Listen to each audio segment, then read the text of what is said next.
Hey, it's me again with some of my bull crap I've been throwing on you guys.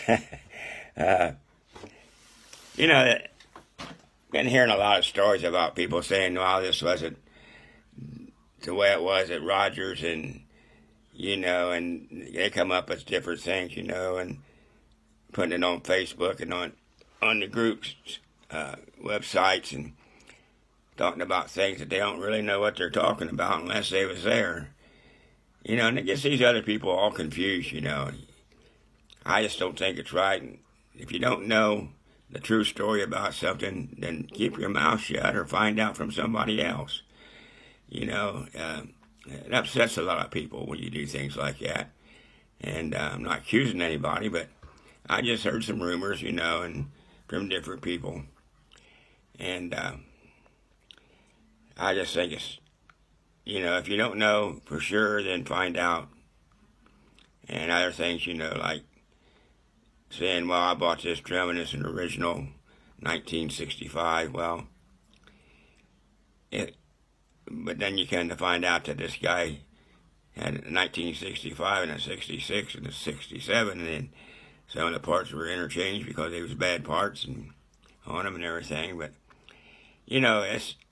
this website is for you people, to get the true facts, and if you want to invest in collecting Rogers drums, and Rogers drums is not cheap, and you want the real deal, or you want the real truth. If you got a 65 or 66, just for Donasonic, just say, hey, I got this Donasonic from this guy, and he's done something to it, but it sounds good and looks good. He said, but it's not the original, but and I'll reduce the price on it. Well, come up front with everything. Don't try to get top money for something that's not top. You know what I'm saying? But anyhow, I was laying in bed last night, and I've heard people say that, when Louis or Buddy Rich came to Joe Thompson and wanted a drum made that he could get a faster response to, they said, well, Joe wasn't the only one involved. That's true. Joe took a couple other guys' advice and threw things together, but and then I heard one guy say, well, he took all the credit for it, and he's not really the guy. He just had the ideas and everything. Well, that's a bunch of bull crap. I'm going to tell you something. I got a drum here in the closet, and it's an old brass drum. Doesn't have any chrome on it, and it's got a bar across the bottom of it on the bottom side of the drum. Now it's got B&B lugs on it. Now that drum's was one of Joe's drums that he used to mess around, trying to come up with different ideas. And I found this drum, and I believe it's an original Donasonic, I'm going to call it. And he'd been working on that way before Buddy Rich came to and suggested he wanted a fast responding drum.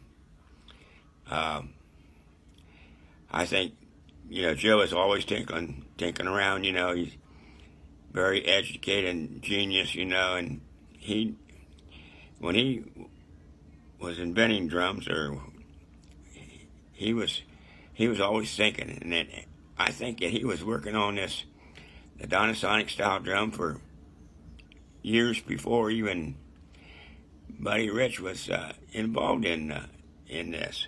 But because if you go into his workshop, which was across the driveway in back of his house, there was all kinds of drum shells laying around, that different things on them, that he was tinkering around with, trying to come up with a better idea, a better sound, a better looking, and better response, and all that kind of a drum. His brain was always rolling. I mean, he just constantly thinking about things, and I don't think, Joe wasn't the type of guy that, if that wasn't his uh, invention, he wouldn't have took the full credit for it. He'd have said, well, there's a couple other guys here that was involved in this. Joe was a very, very serious gentleman, and he was just that type of guy. He wouldn't take he's got the patent on Rogers drums. It's his drum. But it's just things. It's been going around. On Facebook, and people are getting confused on everything, and when we get together on this convention coming up in April, there's going to be some gentlemen there that were involved with Rogers when it was moved to Covington right from the beginning.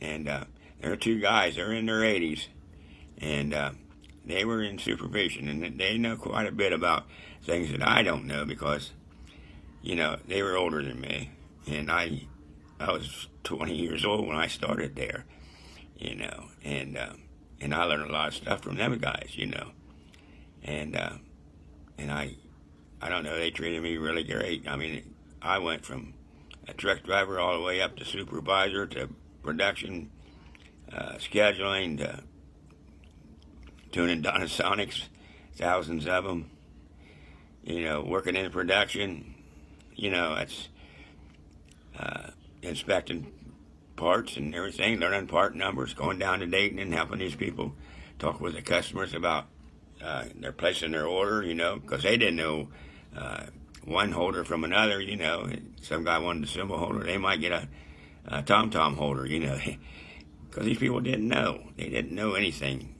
when they moved them to Dayton, because they weren't from Covington area. They was from Dayton. They was people that were hired off the street. And but anyhow, that was just something I was kind of concerned about last night. I couldn't sleep very well. I was thinking about some of the things that I've been hearing and reading, and that going, guys, that's what this group's for, is to make friends, and if you want to sell a drum or you want to buy a drum, my gosh, find the facts out as much as you can before you put it on Facebook or eBay or whatever. You go on to eBay, it really messes my mind up to see all them parts they're selling separately. They came off of say you had a Donasonic, 1961 Donasonic, and they stripped the daggone things down and sold everything separate off of it. Man, you know what a 61 Donasonic would cost right now? And if you strip that down, you're not going to get that kind of money out of it. I mean, what's the purpose of doing it? Rebuild it. Sure, rebuild it. If it needs to be cleaned, if it needs to be re-chromed, if it's got a lot of rust on it, there's things you can do to get rid of it. Don't strip them drums down. There's companies out there that's remanufacturing lugs and everything, and just about anything you want on a snare drum or bass drum or tom-tom or whatever. Excuse me. So let's work together on this stuff, you guys, and treat everybody equal, and don't be putting things on Facebook that you don't need to be putting on there, and well, I tell you what, April 27th is coming up pretty daggone fast, and Old Post got some good things coming up. We're going to get this thing on the road, and I'm sure you guys could surely come here, because it's going to be something different, and it's not going to be like Chicago or the rest of these drum shows. This is just going to be Rogers, and it's not just for the drums; it's also for the people that were involved in building this Rogers drums, or rebuilding, I might say, because there was a Rogers drums before Covington. But anyhow, you guys have a nice day, and that was just something on my mind there, and I thought maybe, if you don't like my comments, and you don't have to listen to me, but I try to find out the truth about everything, and if I get a lot of questions, I try to find out. If I don't have the answer, I can try to get the answer somehow. But and if I have a question that somebody asked me that I didn't know anything about it, then I'd tell you. Either I forgot, you know, that's almost 60 years ago. So bear with us, and have a good day. And I hope to see you guys here in Covington in April. And we'll talk again someday, very soon, I hope. Good day.